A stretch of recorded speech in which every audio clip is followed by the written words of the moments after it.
chaos exploded at the Chinese Grand Prix in a way no one expected. Moments after a nail-biting race finish, whispers began swirling around the paddock. Leclerc, Gasly and Hamilton might be disqualified. By the time the dust settled, the final results were anything but final. Fans who left the Shanghai International Circuit, believing Ferrari's Lewis Hamilton had heroically secured valuable points and that teammate Charles Leclerc had finished strong, were confronted by a jaw-dropping reality.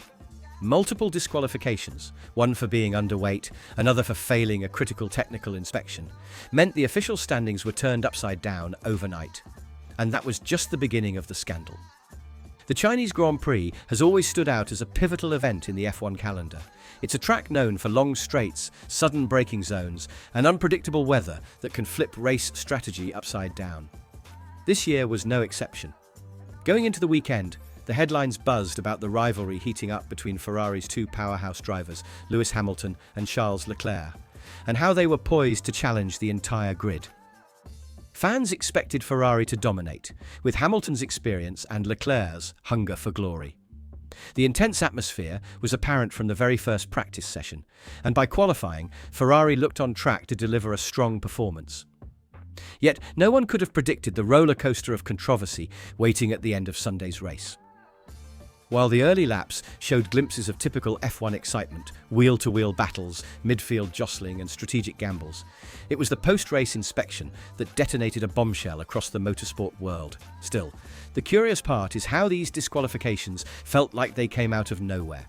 Team radio conversations captured a slightly frantic tone from Ferrari's garage, which hinted at more going on behind the scenes than the cameras revealed. Viewers had no idea the most significant drama was yet to unfold. Shortly after the checkered flag, rumours began circulating about potential irregularities discovered during the standard FIA weigh-in. Whenever a race ends, officials perform inspections to confirm that all competitors have met the technical regulations. This time, something was off. Word spread that Charles Leclerc's Ferrari clocked in at 799 kg, a full kilogram under the FIA's 800 kg minimum weight requirement. To outsiders, a missing kilogram might sound trivial, but in F1 terms, it's an immense oversight. Teams meticulously plan fuel loads, set up balance, and handle weight distribution to extract every ounce of performance.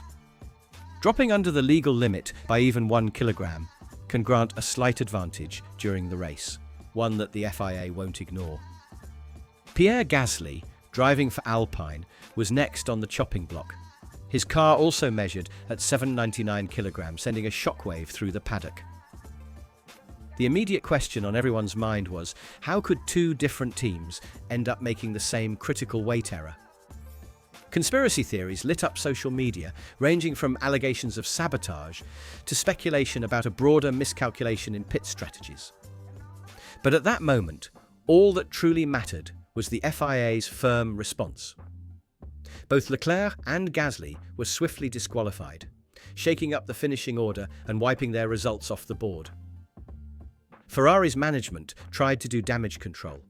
They explained that Leclerc's car might have lost part of the front wing, which typically gets tacked back on and weighed for accuracy. However, the FIA insisted they had recalibrated the scales and reattached any broken components before finalizing the result. The data was clear. For Leclerc, the outcome was harsh: disqualification. As if losing one Ferrari driver wasn't enough, a second calamity struck. Lewis Hamilton's car failed the skid plank check. Under the FIA's regulations, every car must maintain a minimum plank thickness, often cited as 9 mm, to ensure teams aren't running the vehicle excessively low to the ground for aerodynamic gains.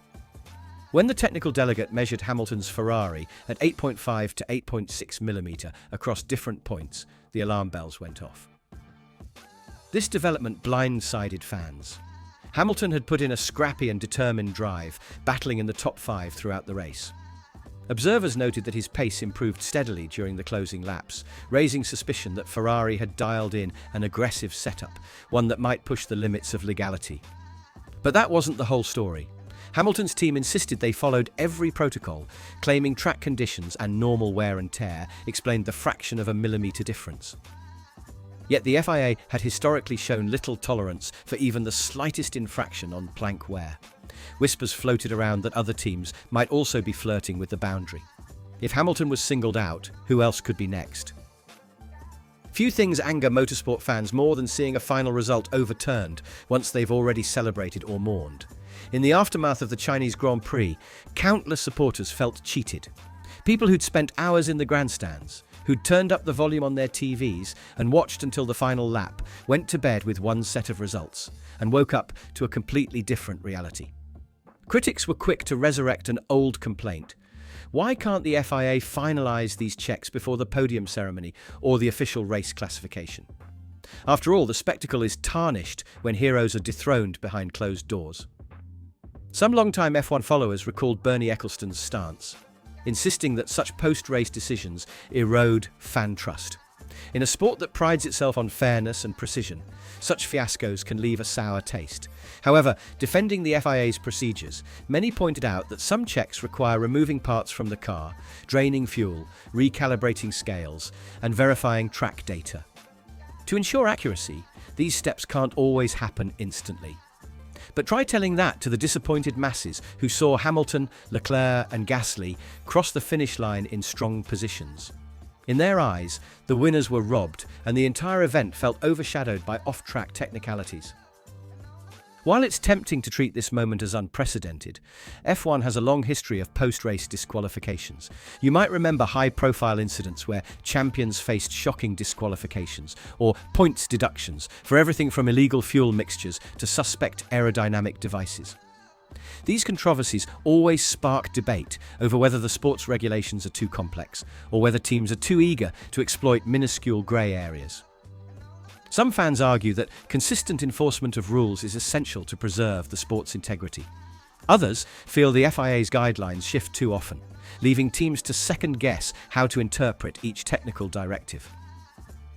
And whenever major teams like Ferrari get caught in the crossfire, the drama intensifies tenfold. In the case of the Chinese Grand Prix, observers are left comparing Hamilton's plank violation with the underweight fiasco that snared Leclerc and Gasly. Both issues highlight how a fraction of an inch or a single kilogram can make or break a championship season. As the dust settled on Shanghai, many wondered if the stringent rulebook was turning F1 into more of a game of technicalities than a battle of driver skill. Within the paddock, the talk quickly shifted from results to future repercussions. Could Ferrari face further scrutiny? Are there internal power struggles between the engineering squads responsible for Hamilton's setup and Leclerc's weight management? Speculation ran wild that Ferrari's push to accommodate Hamilton's driving style created friction with Leclerc's approach. Some fans even floated conspiracies that Ferrari's data modelling glitched, leading to mistakes that cost both drivers dearly. Then there's the bigger question. Could these disqualifications spark changes in how F1 conducts post-race checks? Some propose that the FIA might institute random mid-race weigh-ins or more stringent enforcement of wear-related regulations during practice sessions. If that happens, teams would have to adapt, possibly sacrificing raw performance to ensure they steer clear of infractions. Meanwhile, the tensions outside Ferrari only escalated. Rival outfits smelled blood in the water, seizing the chance to climb higher in the standings. Teams that finished behind Leclerc and Hamilton happily moved up in the points tally, while talking heads debated on international broadcasts whether Ferrari was unravelling before everyone's eyes. All of these questions set the stage for an unpredictable remainder of the season.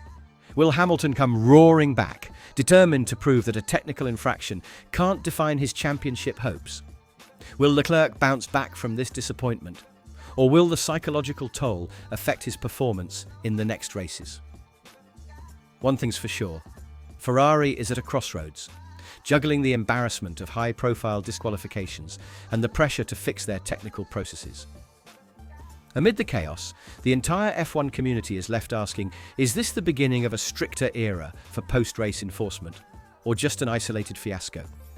From fans on social media to experts in the paddock, everyone has an opinion, most of them heated. After all, high-stakes competition thrives on drama, and the Chinese Grand Prix delivered it in spades.